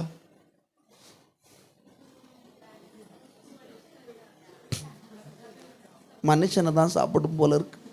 டொங்கு வருது, டொங்கு, மலேரியா, சுக்குன் குன் குனியா, மனுஷன் தான் இதெல்லாம் சாப்பிடுறது போல இருக்கு. நீ சாப்பிட வேண்டியதை மனுஷன் சாப்பிட்ற, மனுஷன் சாப்பிட வேண்டியதெல்லாம் திரும்ப இங்க மனுஷனை சாப்பிட்டுட்டு போகுது இல்லையா?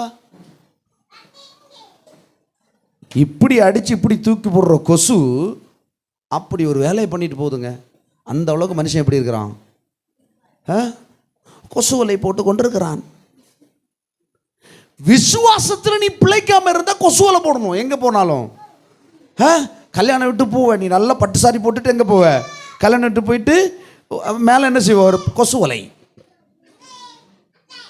நல்லா இருக்கும்ல விசுவாசம்? புரியுதா? முதலாவது தேவனுடைய ராஜ்யத்தையும் அவருடைய நீதியையும் தேடுங்கள், அப்பொழுது இவைகள் எல்லாம் உங்களுக்கு கொடுக்கப்படும். நீங்க தேடுகிற, நீங்க எதிர்பார்க்க, நீங்க தேடாம கூட உங்களுக்கு நிறைய இருக்குது தேடுறதுக்கு வேண்டி. ஆனா நீங்க அது நெருக்கம் வரும்போது, தேவை வரும்போது தான் நீங்க தெரிஞ்சுக்கிறீங்க. சுகத்தை கூட பலவீனம் வந்த பிறகுதான், வியாதி வந்த பிறகுதான் சுகம் தேவைன்னு தெரியுது. அது வரைக்கும் நீங்க பெற்றுக்கொண்ட சுகத்தை மகிமைப்படுத்தினீங்களா?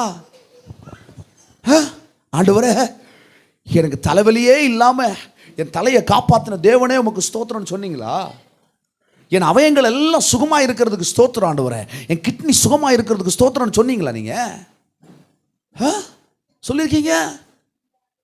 என்னன்னு தெரியல, ஒரு வலியா இருந்து பாஸ்டர் ஹாஸ்பிட்டலில் போய் check check check check check check check check check பண்ணும். கிட்னியில் பழுப்பான்.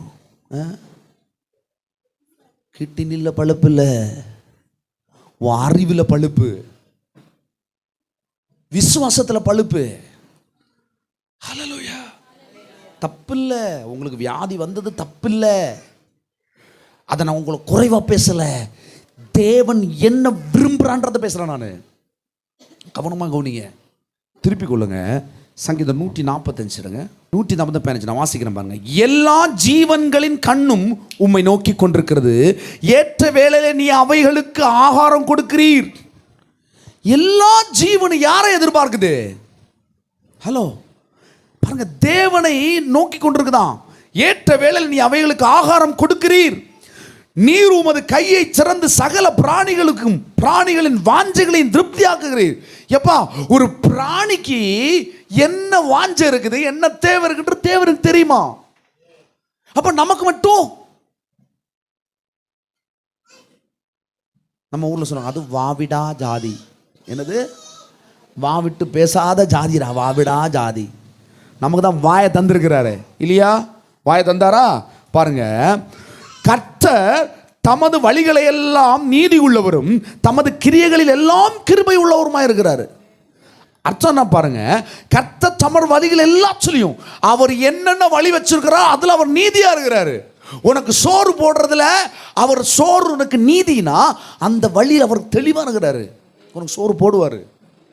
உனக்கு யாருமே இல்லைனாலும் உனக்கு சோறு போட்டிருப்பாரு. உனக்கு சுகம் வேணும்னா சுகம் கர்த்தர் உனக்கு தந்த நீதி பாருங்க, அந்த நீதியில அவர் செழிவா இருக்கிறாரு.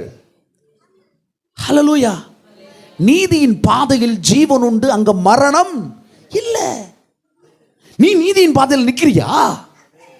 ஏற்கனவே நீ சுகத்தின் பாதையில் நின்னியா? உம்முடைய தழும்புகளில் நான் சுகமானேன்னு பேசினியா? அறிக்கை பண்ணியா? ஆண்டவரே, உம்முடைய தழும்புகளில் நான் சுகமாக இருக்கிறேன். வியாதி வந்த பின்னாடி பேசினியா? பலவீனன் தன்னை பலவான் என்று சொல்லுவான் என்று சொன்னியா? சொல்லப்பட்டிருக்கிறது. பலவீனன் தன்னை பலவான் என்று சொல்லுவான் என்று சொல்லப்பட்டிருக்கிறது. சொன்னியா? அதை சொல்லு. உன் வாயை திறந்து எதை பேசுற? வா எடுத்தா நெகட்டிவ். எந்த சென்ஸ்லயாவது நெகட்டிவ் பேசணும். அப்படின்னு யாரு நிதின் இருந்தான். சாப்பிட்டுட்டு இருந்தோம். அவங்கள அறியாமலே என்ன வருது? அது நடக்காது, இது வராது, அது இப்படி தான் இருக்கும். நல்லதை கூட அவனை அறியாமல நெகட்டிவ் வருது.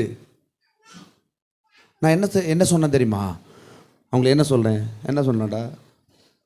நெகட்டிவ் பேசுகிற இடத்துல சிரிக்க கூட செய்யாத. நீ சிரிச்சாத ஆமேன்னு சொல்கிறேன்னு அர்த்தம். நெகட்டிவாக பேசுவாங்க பாருங்க, நீங்கள் ஒன்றுவேங்க இல்லையா, எல்லாம் கொக்குள்ள யாரும் அவங்க அறியாமையில பேசுறாங்க. நீ வசனத்தை பேசு, நீ வசனத்தின் மேல நம்பிக்கையா இருக்கிற மனுஷன் நெகட்டிவா பேசாத. மழை வராதுன்னா வராது, ஏன் வரும்? மழையை உன் தலைக்கு மேல வைக்கல, மழையை உன் காலுக்கு கீழே வச்சிருக்கிறார் கர்த்தர். நம்பு, முதல்ல நடக்காது. ஏன்னா முதல்ல நமக்கு உறவு, தேவனுடைய உறவு சரியாகாத வரைக்கும் இங்க சிலது கீழ்ப்படியாது. தப்பில்லை, ஆனா அவர் தான் உனக்கு தான் காட்டு புஷ்பத்தை விட உலகத்தில் இருக்கிற மற்ற விருட்சங்களோட ஒன்னதானே தலையா வச்சிருக்கிறாரு. அதனாலதான் நீ கேட்டா கொடுப்பாரு, அது கேட்காமலே கொடுப்பாரு. திமிங்கலம் கேட்காமலே கொடுப்பாரு, அதுக்கு வாய் பேச தெரியாது. திமிங்கலம் வாய் பேச தெரியாதுங்க, வாய் பேச தெரியாது, அது கேட்காமலே கொடுப்பாரு. ஹல்லேலூயா. அதுக்கு உணர்வுகள் மாத்திரம் தான் இருக்கும். நமக்கு தான் வாய் தந்திருக்கிறாரு. இருதயத்தில் விசுவாசித்து நாவினால் அறிக்கை இடுவதை நீ பெற்றுக்கொள்வாய். எதை அறிக்கை இடுற நீ? ஹல்லேலூயா. நம்ம தாங்க நம்ம தலைமுறையை மாற்றணும். நம்ம பிள்ளை எங்க போகுது, எந்த அட்மாஸ்பியர்ல இருக்குது, யாரோட இருக்குதுன்னு ரொம்ப கவனமா இருங்க. ஹல்லேலூயா. இருக்கிறீங்களா? தப்பு பண்ணா மட்டும் மண்டையில இட்டு குட்டுறது. எப்படி? தப்பு பண்ணா மட்டும் மண்டையில டங்குன்னு போட்டு அடிக்காதீங்க, தயவு செய்து செய்யாதீங்க. பிள்ளைங்களை அவனுக்கு சொல்லி கொடு. அவன் ஒருவேளை நீ சொல்லி கொடுக்க தவறுன காரியத்தில் அதுலதான் தப்பு பண்ணியிருப்பான் அவன். நீ சொல்லி கொடுக்க தவறினது அல்லது நீ அவனுக்கு முன்பதாய் செய்ய தவறினதை அவன் செய்திருப்பான், அவள் செய்திருப்பாள். ஆகையினால நீ மாறு, அது மாறும். சபை மாறணுங்க, சபை அப்படியே இருந்துடக்கூடாது. சபை மாறினா எல்லாம் மாறும். ஹல்லேலூயா. பாருங்க, தம்மை நோக்கி கூப்பிடுகிற யாவருக்கும், உண்மையாய் தம்மை நோக்கி கூப்பிடுகிற யாவருக்கும் கர்த்தர் சமீபமா இருக்கிறார். ஏன் உனக்கு மட்டும்? திமிங்கலம் மட்டும் வாயை பிளந்தா 4000 டன் ஒரே நேரம் கொடுக்கிறாரா? நீ வாயை எப்படி பழகணும்? கர்த்தாவே நீர் உண்மை உள்ளவர், நீ நீதி உள்ளவர், நீர் என் காரியத்தை வாய்க்க வல்லவர், எனக்காய் யாவற்றையும் செய்வீர், ஒரு ராஜ்யத்தையே திருப்ப வல்லவர் நீர், எனக்கு இந்த காரியத்தை நடப்பிப்பீர் நீர். நீர் ஆசீர்வதிக்காம நான் போகிறது இல்லை, நீரேன்னு விட மாட்டீங்க. எத்தனை பேர் சொல்றீங்க? நம்ம யாக்கோப மாதிரி நிற்க கூடாது. என்ன நீர் ஆசீர்வதிப்பீங்க, ஆசீர்வதிக்காம விட மாட்டீங்க டாடி, அது நல்லா தெரியும். சொல்லியிருக்கீங்களா? இப்படி தான் ஜெபிக்கணும். எப்படி ஜெபிக்கணும்? இப்படி ஜெபிக்கணும். இதில் நினைச்சு பாருங்க சிஸ்டர், பிரதர், நீங்க நினைச்சு பாருங்க உங்க ஜெபத்தில் நீங்க எப்படி ஜெபிப்பீங்கன்னா உங்களுக்கும் ஆண்டவருக்கு இருக்கிற புரிதலின்படி தான் உங்க ஜெபமே இருக்கும். நான் ஆரம்பத்தில் சொன்னேன், வியாதி வந்துருச்சு, கர்த்தர் சுகத்தை தந்தாருன்னு சொல்ற ரட்சிப்பின் சாட்சி நல்லதுதான். ஆனா வியாதியை பார்த்து, அந்த மரணத்தை பார்த்து தினமும் அலற விடணும். எப்படி?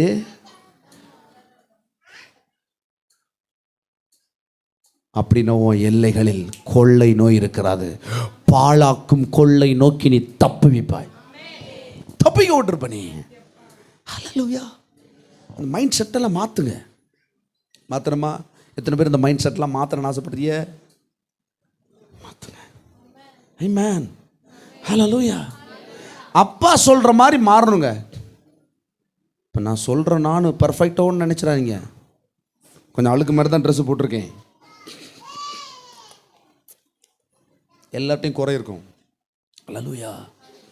விசுவாசத்தை கற்றுக்கொண்டே இருக்கிறோம். கற்றுக்கொள்ள நம்ம மாறிட்டே இருக்கணும். நம்ம பேச்சு மாறிச்சுன்னா வாழ்க்கை மாறிடுச்சுங்க. எப்படிங்க? உங்க பேச்சு மாறிச்சு, வாழ்க்கை மாறிடுச்சு. அவனவன் வாயின் பலனினால் அவனவன் திருப்தி ஆவான். ஜீவனும் மரணமும் நாவின் அதிகாரத்தில் இருக்கிறது. நீ எதை பேசுற, எதை கேட்கிற? நான் கேட்குறேன், நான் சொல்கிறேன், இங்கே இருக்கிற பிள்ளைங்க யாருமே ஆண்டவர்கிட்ட கேட்காத பிள்ளைங்களா? அப்போ சம்மந்தமே இல்லாதானே நான் பிரசங்கிக்கிறேன். நீங்கள் கேட்குறீங்க, ஆனால் எந்த அளவின்படி கேட்கணும்னு புரிஞ்சுக்குங்க. அதை தான் பேசுகிறோம். அடுத்த லெவலுக்கு பேசுகிறோம், நம்ம அடுத்த லெவலுக்கு பேசுகிறோம். அடுத்த லெவலுக்கு புரிஞ்சுக்கோங்க. ஹல்லேலூயா. சிலருக்கு சில வியாதியை பார்ப்பாங்க பாருங்க, சில வியாதியஸ்தர்கள் மேலே போவாங்க. பத்திரிக்கையில் நீங்கள் உங்களுக்கு இதை சில வியாதியில் படுத்திருப்பாங்க, ரொம்ப பலவீனமாக. அவங்களுக்கு அந்த வியாதி வந்திருக்கக்கூடாது. அதை பார்த்தோன்னே இவங்களுக்கு ஒரு ஷாக் வரும். என்னது மண்டையில் டைங். ஓ கஷ்டம் இல்லையா? நமக்கெல்லாம் இந்த வியாதி வந்தால் எப்படி இருக்கும்? அதை சொல்ல மாட்டேன். உள்ள ஒரு 2 நாளுக்கு அந்த ஃபீலிங் இருக்கும் பாருங்க. 3ஆவது நாள் ஆண்டவரே நினைப்பார் போல, இந்த வியாதியில் ஒரு 10 மடங்கு வேலையை தலையில் கட்டி வைக்கணும். புத்தி மழுங்கி இறந்த வீட்டில் போனால் இருப்பாங்க பாருங்க ஒரு சோகத்தில். ஓ தாங்க முடியாது. அங்கே சம்பந்தம் இல்லாத ஒரு ஆள் அழுவாங்க. இவங்களும்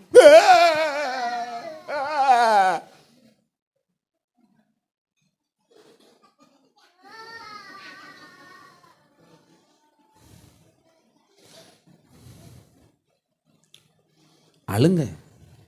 அப்பமாச்சும் அழுங்க. சரி, அழுகையே வராது ப்ரோ, கஷ்டப்பட்டு கண்ணீர் வராமல் இருப்பாங்க. கண்ணீரே வராமல் இருந்தாலும் பிரச்சனையா? கேட்ராக்கா கூட்டுறாக்கா என்ன ஒன்று வரும். ஹல்லேலூயா. இல்லையா? அழுறவங்க சேர்ந்து அழுறங்க, ஒன்றும் பிரச்சனை இல்லை. ஆனால் என்னத்துக்கு அழுற நீ? ஒழுங்கா சாவாதான வீட்டில் இருந்து இப்போ அழுற? விசுவாசத்தில் மரித்தவன வீட்டில் போய் இருந்து என்னச்சு டான்ஸ் ஆடணும். ஹல்லேலூயா. விசுவாசத்தில் மரிச்சா. நான் எல்லாம் விசுவாசிகளை வீட்டில் வந்துருந்து மரணம் என்ன கொண்ட விசுவாசிக்கு சாவ மாட்டாங்க. யாரு? நம்ம சபையில் மரணமே கிடையாது இயேசுவின் நாமத்தில். உண்டா இல்லையா? அடக்காரன் உடனே இருக்குமோ? சரி இல்லையே. ஆடணுங்க. நம்ம ஆசை. நான் ஒன்றுமேல சொல்லுவாங்க, இந்த திருநெல்வேலிக்கு அப்புறம் ஆடுவாங்க தெரியுமா? பார்த்துருக்கீங்களா? பார்த்துருக்கீங்க? ஃபுல்லாக இந்த கன்னியாகுமரியில் இருந்து கத்தாவே பேச்சு பாறைக்கு போய் நான் பட்ட பாடு இருக்கு. அல்லேலூயா. ஆபிரகாம் மாதிரி பேர்ந்து போதான் ஆசைப்படுறேன். அல்லேலூயா. பேர்ந்துருவோம் இயேசுவின் நாமத்தில். பாருங்க, இந்த திருநெல்வேலிக்கு அப்புறம் எல்லாம் போய் ஆடுவாங்க பாருங்கடா. பார்த்துருக்கீங்களா? சந்தோஷத்தில் ஒரு 100 வயசெல்லாம் தாண்டி ஒன்று போச்சுன்னு வைங்களேன், அப்படி ஆடுவாங்க. டண்டக்கறாக்க பட்டாசெல்லாம் வெடிச்சு. சே, இப்போ என் ஃப்ரெண்டுக்கு அம்மா ஆற்றூரில் தான். சே 107 180 ஆச்சு பாருங்க. அடித்து கிழிச்சாங்க. பேர பிள்ளைங்க எத்தனை தெரியுமா? 9. எப்படி 9 பேரை அடிச்சு கிழிச்சானுங்க பாருங்க. அம்மா சே, தேவனை அறியல, சத்தியம் தெரியலங்க. அவனுக்கு தெரியுது, புரியுது சிலது. ஹல்லேலூயா.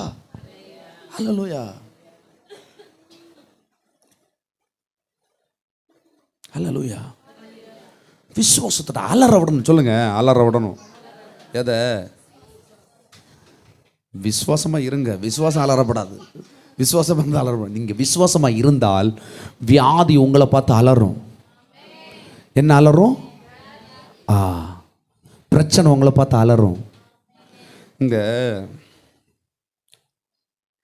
நிறைய கற்றுக்கொண்டிருக்கேன் நான் வந்து இந்த பிசாசுகளெல்லாம் துரத்தும் போது நம்மளை பார்த்த உடனே பிசாசு அலறும் பல விதத்தில்.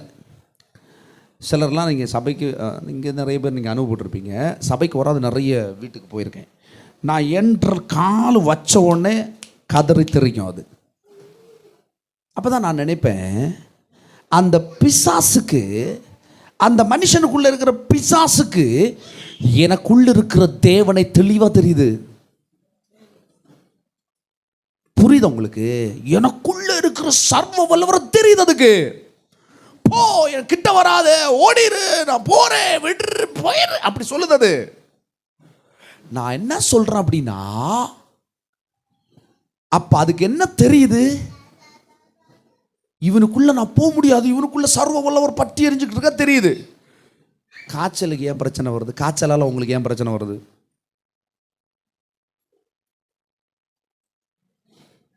ஏன் வியாதி வருது? நான் இதெல்லாம் பார்ப்பேன். ஜம்மு காஷ்மீரில் போய் பார்க்கறது இல்லை, கடலில் போய் திமிங்கலத்தை பார்க்கறது இல்லை. கர்த்தர் உனக்கு கொடுத்த ஒவ்வொன்றை நீ பாரு. தேவன் உன்னை சாட்சியை நிப்பாட்டி இருக்கிறார்ல, சுகத்தை கொடுத்து பலத்தை கொடுத்து நன்மையை கொடுத்து வச்சிருக்காருல்ல, இவ்வளவும் செஞ்சவர். நான் சொல்கிறேங்க, ஒரு நாளைக்கு இது ரொம்ப நாளாக நிறைய பேர்ட்ட பேசியிருப்பேன். உங்களுக்கு இப்போ சில பேசலைன்னா இப்போ சொல்கிறேன் நான், கேளுங்க. ஒரு வாட்டி சொல்லுங்க காய்ச்சல் வந்துருச்சு. அது யாருடையது? இயேசு கிறிஸ்துவின் நாமத்தினாலே கிடைச்சதா? அது பிசாசுன்றது இல்லையா? அந்த பிசாசை நீ இயேசுவின் நாமத்தில் துரத்துற. எப்படி? அது ஓடிடுச்சு. உனக்கு நல்ல தெளிவாக தெரியுது, இயேசுவின் நாமத்தில் அந்த வியாதி போச்சு. எப்படி?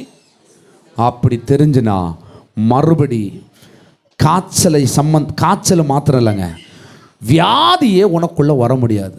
ஏன்னா ஒரு காய்ச்சலையே தேவனுடைய வல்லமை உனக்குள்ள வந்து அலற விட்டுருக்குதுன்னா, அவன் அது பெருசு இது பெருசு இதெல்லாம் வந்தால் அப்படிதான் அவ்வளோதான் அப்படின்னு சொல்கிறான்ல, எப்படி கிடுங்குவான்னு பார்த்துக்க. ஏல கேன்சர் பிசாசு எப்படி கிடுங்கும்? காய்ச்சலுக்கே இவ்வளோ அலற விட்டா நம்ம வேற பெரிய கோப்பில் போய் நின்ன என்ன ஆகுறது? அந்த பயம் இருக்கும்ல அந்த பிசாசுக்கு. இருக்குமா இல்லையாங்க? அப்படி இருந்துனா நீ போய் ஒரு கேன்சர் பிடிச்ச ஒரு ஆளுக பின்ன போய் நின்னா, அந்த ஆவி கலங்கி கலங்கி கலங்கி கலங்கி வெளியே வரும். அடுத்து நீ அதில் யாரா இருப்ப? உன் பலவீனத்தில் தேவன் அவர் பலத்தை தந்திருக்காருன்னா, அந்த பலன் உனக்குள்ள மட்டும் வேலை செய்யாது, உன் மூலமா ஆவியா இருந்து உன் பக்கத்தில் இருக்கிற எல்லாரையும் அடிச்சு நொறுக்கும். புரிஞ்சா? நான் இப்படி தான் விசுவாசிப்பேன். நான் எப்படி விசுவாசிப்பேன்? இப்படி தான் விசுவாசிப்பேன். ஹல்லேலூயா. வர்றதுக்கு முன்னாடி எரிச்சிடணும் இயேசுவின் நாமத்தில். ஹல்லேலூயா. சளி பிடிக்கிற மாதிரி இருக்கும் பாருங்க. முதல்ல எல்லாம் என்ன நினைப்பேன் தெரியுமா? ஆண்டவரே, ஞாயிற்றுக்கிழமை சர்ச்சு, முடிஞ்சா செவ்வாய்க்கிழமை சர்வீஸு, அடுத்து ஜெபம் பண்ணணும், விட மாட்டணும். இப்போ அப்படியெல்லாம் நினைக்க மாட்டேன். எனக்கு ஊழியமே இல்லைன்னாலும், எப்படி ஊழியமே இல்லைன்னாலும் என் சரீரத்தில் சுகம்தான் இருக்கணும், அதுதான் இருக்கணும். இயேசுவின் நாமத்தில் அந்த சிம்டம் வர்றதுக்கு முன்னாடி எரிஞ்சு இப்படி எதிர்க்கணும். அப்படி எதிர்க்கிறீங்கன்னா தம்மை நோக்கி கூப்பிடுறீங்கன்னு அர்த்தம். அவர் உங்களுக்கு செவி கொடுப்பார். கர்த்தர் உங்களுக்கு எல்லாவற்றையும் வாய்க்க பண்ணுவார். ஹல்லேலூயா. 2 வசனம் டக் டக்னு வாசிங்க. ஏசாயா 58:11. ஏசாயா 58:11. காலங்களிலும் உன் ஆத்மாவை திருப்தியாக்கி உன் எலும்புகளை நினமுள்ளதாக்குவார். நீ நீர் பாய்ச்சலான தோட்டத்தை போலவும் வற்றாத நீரூற்றை போலவும் இருப்பாய். கேளுங்க, இந்த வசனம் என்ன சொல்லுது? கர்த்தர் உன்னை நித்தமும் நடத்தி. திமிங்கலத்தை எப்ப நடத்துறாரு? எப்படி நடத்துறாரு? நித்தம் நடத்துறாருல. இங்க நடக்கிற எல்லா பூச்சியை எல்லாம் நடத்துறாருல. இங்க அவர் உருவாக்கின எல்லாத்தையும் போஷிக்கிறாரா இல்லையா? திமிங்கலத்துக்கு 4000 டன்னு ஒரு நாள் சாப்பாடு கொடுக்குறாரா இல்லையா? அவரு என்னையும் நித்தமும் நடத்தி. மகா வறட்சின்னா நீங்க ஒரு வறட்சிக்கு போயிடாதீங்க. உலகம் வறட்சியா இருக்கும், உலகத்துக்கு சுகம் தேவையா இருக்கும். ஆனா உன் ஆத்மாவை கர்த்தர் திருப்தி வைக்காரு. நீ ஒரு இறந்த வீட்டில் போனால் கலங்க மாட்ட, நீ ஒரு வியாதி இருக்கிறவங்க வீட்டில் போனால் கலங்க மாட்ட, நீ ஒரு ஹாஸ்பிட்டலில் போனால் கலங்க மாட்ட, நீ ஒரு பிரச்சனை இருக்கிற பார்த்து சிலவங்க எல்லாம் கலங்கி கண்ணீர் வரும். நம்ம நினைப்போம், ஹல்லேலூயா, என்ன ஒரு அற்புதமான ஆச்சரியமான பையன் போல. ஒரு 15 வருஷங்களுக்கு முன்பதாக நான் கொஞ்சம் ரவுடி அண்ணன்மாரோட போனேன். என்னது? யாரு கூட போனேன்? ரவுடி அண்ணமாரு எல்லாம் பயங்கரமான அண்ணமாரு கேட்டலா, பயங்கர அண்ணமாரு எல்லாம் பயில்வான்கள். 4-5 கொலையெல்லாம் ஈஸியாக பண்ணுவனும். எப்படி 4-5 கொலையெல்லாம் ஈஸியாக பண்ணுவணும். அப்போ நாங்கள் வந்து ஒரு ஆசிரமத்துக்கு போனோம் பார்த்துக்கிடுங்க. அந்த ஆசிரமம் என்ன மாதிரி ஆசிரமம்னு சொன்னால் 50 வயசு 60 வயசான ஆள் எல்லாம் எவ்வளோ தான் இருப்பினும். எப்படி 42 வயசு 45 வயசு ஆள் இவ்வளோ தான் இருக்கும். பெட்லேயே படுத்துருக்கும், தொட்டில் தான் போட்டிருப்பாங்க. வயசு 45 46 47, இப்போல்லாம் ஒரு 60 மேலே இருக்கும். இறந்துருக்காங்களா கூட தெரியாது. பெட்டிலேயே ஒரு வளர்ச்சி இல்லாமல் இப்படியே இருக்கிறவங்க. அவங்களுக்கு சாப்பாடு கொடுக்கறதுக்கு வேண்டி அங்கே அவங்கள பார்க்குறவங்களுக்கெல்லாம் சாப்பாடு கொடுக்கணும். நாங்கள் போகிறோம் சாப்பாடு கொண்டு. அலறி வெளியே வந்தாங்க 4 பேர். யாரு 4-5 கொலையை அசால்ட்டாக பண்ணுவாவல்ல. நானும் உடனே நினச்சேன், ஓ என்ன ஒரு அண்ணன், கல்லுக்குள் ஈரம். என்னது ஏல, இதெல்லாம் பார்த்தா ஆண்டவர் ஏமாற மாட்டாரு. விசுவாசம் இருந்தால் நீ அங்கே போய் யாருக்கு வேலை செய்வ? குறுகி இருக்கிறத நீட்டி விடுவ. எத்தனை வருஷம்? 45 வருஷமா? இந்த குணுகள் எத்தனை வருஷம்? 12 வருஷமா? அவளும் ஆபிரகாமின் பிள்ளைதானே, அவளும் ஆபிரகாமின் பிள்ளைதானே, அவளுக்கு ஆசீர்வாதம் இல்லையா? நிமிரு ஒரு தட்டு. இப்படிதான் நீ செய்வ. விசுவாசிக்கிற பிள்ளை இப்படிதான் செய்யணும். பெயிருந்து அலறது இல்லை, கூச்சல் போடுறது இல்லை, கத்துறது இல்லை. மரண வீட்டுக்கு போனேன்னா என்ன செய்யணும்? இனி மரண வீட்டுக்கெல்லாம் என்ன செய்யப்படாது? கூப்பிடப்படாது. என்னது? கூப்பிடப்படாது. வந்தாங்க என்ன நடக்கும்? உண்மையிலே நான் மரண விட்டு போகிறது பிடிக்காது. அங்கே வேற சீனை போட்டுட்டு சங்கடம் வராத எல்லாம் நம்மளை கண்டவுடனே விழிச்சு சங்கடம், பாஸ்டரே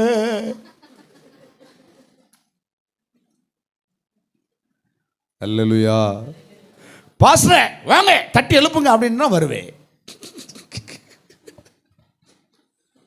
சும்மா சொல்லலைங்க, இப்படி தான் இருக்கணும். ஆண்டவர் போனால் இப்படி தான் இருக்கும். அவருடைய பிள்ளை போனாலும் இப்படி தான் பாடையை தட்டி எழுப்பணும். அப்படி தான் நம்மளை கர்த்தர் வைத்திருக்கிறார். மகா வறட்சியான காலங்களில் உன் ஆத்துமா செழிப்பாக இருக்கும். ஹல்லேலூயா. இன்னொரு வசனம் கூட பாசிங்க. சங்கீதம் 103:5. நன்மையினால் உன் வாயை திருப்தி ஆக்குகிறார், நன்மையினால் உன் வாயை திருப்தி ஆக்குகிறார். கழுகுக்கு சமானமாய் உன் வயது திரும்ப வாழ வயது, கழுகுக்கு சமமாய் உன் வயது வாழ வயதாய் போலாகுது. பாருங்க, ஏன் ஆண்டவர் நன்மையினால் வாயை திருப்தியாக்கணும்? நல்ல சாப்பாடு சாப்பிட்டா என்ன நடக்கும்? சரீரம் புஷ்டியா இருக்குமா இல்லையா? நல்லதை பேசினால் உன் வாழ்க்கை புஷ்டியா இருக்கும். தேவனுடைய வார்த்தையை மட்டும் பேசினா உன் வாழ்க்கை திருப்தியா இருக்கும். தேவையில்லாததை பேசின, தேவையில்லாததை அணுகுன வேணாம். அது உன் வாழ்க்கை அழுக்காக்கும், கரையாக்கும். முழு வாழ்க்கை சக்கரத்தையே கரையாக்கும்னு பைபிள் சொல்லுது, வசனம் சொல்லுது. தேவையில்லாததை பேசக்கூடாது. கர்த்தர் என்ன சொல்லியிருக்காருப்பா? செத்த பணம் எழும்புமா பக்கத்து வீட்டில் எல்லாம் மரணம் ரொம்ப லைட்டாக தட்டி பாருங்க. சோதனை கிட்ட போய் நிற்கணும். எப்படி கிட்ட போய் நிற்கணும்னு சோதனை சொட்டங் இதெல்லாம் செய்யணும். நம்ம ஆளுக்கு என்ன செய்வாங்க?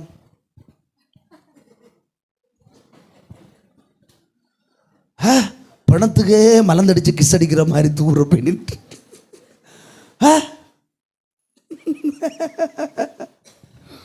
ட்ரை பண்ணோம். Let's try. பணத்துக்கு நான் ஜோம் பண்ணி ட்ரை பண்ணியிருக்கேன். யாராவது இருக்கீங்களா? தொட்டு பணத்தை தொட்டு ட்ரை பண்ணியிருக்கேன். யாராக இருக்கீங்களா? Let's try. நடக்குதோ நடக்கலையோ, லெட்ஸ் ட்ரை. அந்த மண் நம்மளும் மண்ணு தான். இந்த மண்ணுக்குள்ளே தான் தேவனுடைய ஜீவன் இருக்கிறது. இந்த ஜீவன் உனக்குள்ளே இருக்குதுன்னா இன்னொரு மண்ணை பார்த்தா அந்த மண்ணுக்கு நீ கட்டளை கொடுத்தால் அந்த மண்ணுக்கு ஜீவனடைய வாய்ப்பு இருக்கிறது. எசேக்கியா தீர்க்கதரிசியை பார்த்து அந்த எலும்புகளுக்கு நரம் உண்டாக சொல்லி, அதில் சதை உண்டாக சொல்லி, அதுக்குள்ள ஜீவனை கொண்டு வர தேவனால் அத்தனை பணங்க, ஒரு பணம் இல்லைங்க, செத்து எலும்பு கூடானதுக்குள்ள ஜீவனை கொண்டு வந்திருக்கிறாரு. அப்போ ஏன் நம்ம சொன்ன வராதா? ஆப்பிரிக்கா தேசத்தை மாதிரி தினமும் எழுப்புங்க. அங்கே டக் டக் டக்குன்னு எழுமா. இங்கே அறிவு பெருகி உலகிலேயே அறிவு கூடின இடம் இங்கே கன்னியாகுமரி. நல்ல காலம். இப்போ நாகப்பட்டினமா என்னது, அது என்னது, நாமக்கல் கள்ளுக்குறிச்சியா கள்ளக்குறிச்சியான்னு தெரியலையே. ஹல்லேலூயா. கர்த்தருடைய அறிவில் பெருகுங்க. இது உலகத்துக்கு பைத்தியமாய் தோன்றும். ஹல்லேலூயா, ஹல்லேலூயா. எழும்புங்க. இல்லை